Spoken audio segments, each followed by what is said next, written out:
Bon.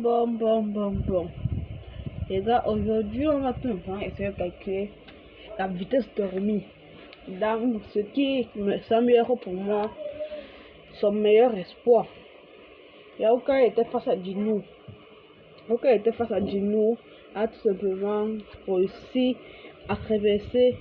Bon, je ne sais pas si ce que dit est vraiment correct. Je n'ai pas écrit le script ni rien. Je mieux voir combien de vues il y aura cette vidéo. Ce qui se passe, c'est que quand Djinou était en train d'attendre Rumi, et Fiber est tout simplement dégagé, est venu, comme pour la traverser 12 blocs, si je ne me trompe pas. Bon, c'est une vidéo de débitage, vous pouvez le corriger. A traversé 12 blocs qui font en moyenne, si je ne me trompe pas, 1,05 mètres. Et qui est quand même une moyenne extraordinaire pour elle. Si on veut calculer donc le total de la distance qu'a parcouru, on prendrait cela fois 12, soit 12,6 mètres. Pour calculer sa vitesse, on prendrait donc en tout cela fois le temps, divisé par le temps. La formule de la vitesse et la distance divisée par le temps.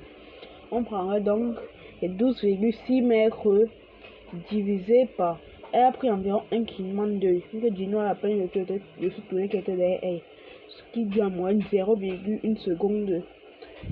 Cette réponse divisée par Kirikou, soit 0,1 seconde.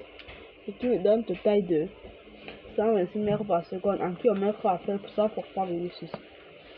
Donc Kirikou. Il me donne total de 453,6. Bon, on est 454 km/h. Qui arrive nous a cherché sans aucun problème.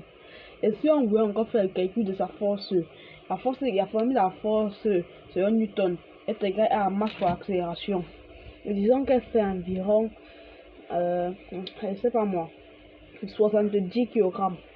On prendrait notre réponse qui était de 126 mètres par seconde. En sachant qu'elle a une accélération de 126 mètres par seconde à 126, l'accélération est tout simplement égale au triangle FF, donc au triangle de la vitesse finale moins le triangle de la vitesse initiale divisé par le triangle du temps final moins le temps initial. En sachant qu'elle est passée de 0 à 126 mètres par seconde en 0,1 seconde. On prendrait donc en tout ce 126 divisé par. On prendrait donc ce 126 divisé par 0,1 et qui donne une accélération malade de 1260 mètres par seconde au carré. C'est ça qu'elle a revenu à changer au calme. Donc en gros, chaque seconde est accélérée de 1260 mètres par seconde. Donc en gros, on prendrait ça fois sa masse. Disons qu'elle pèse 70 kg comme il dit. Ça veut dire qu'elle aura une force de de 88 200 newtons de force.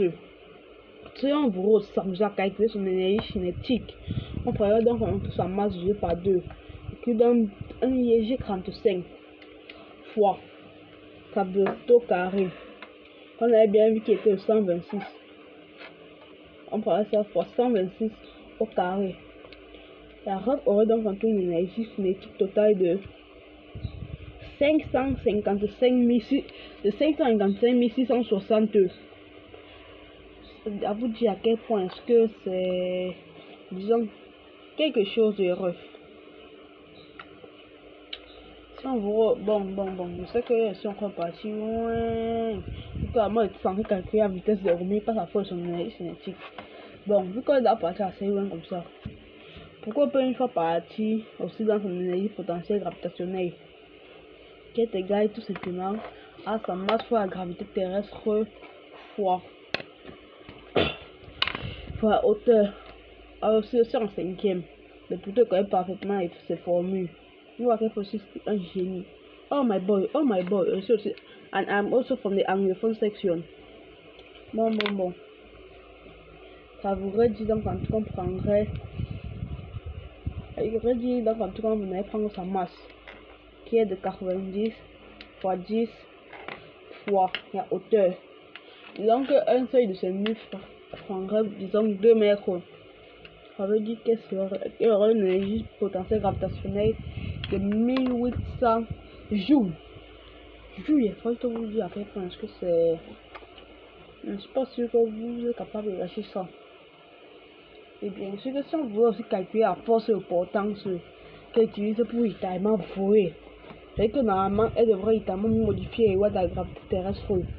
Elle devrait faire que la gravité terrestre autour d'elle soit moins que 0, soit plus petit que 0.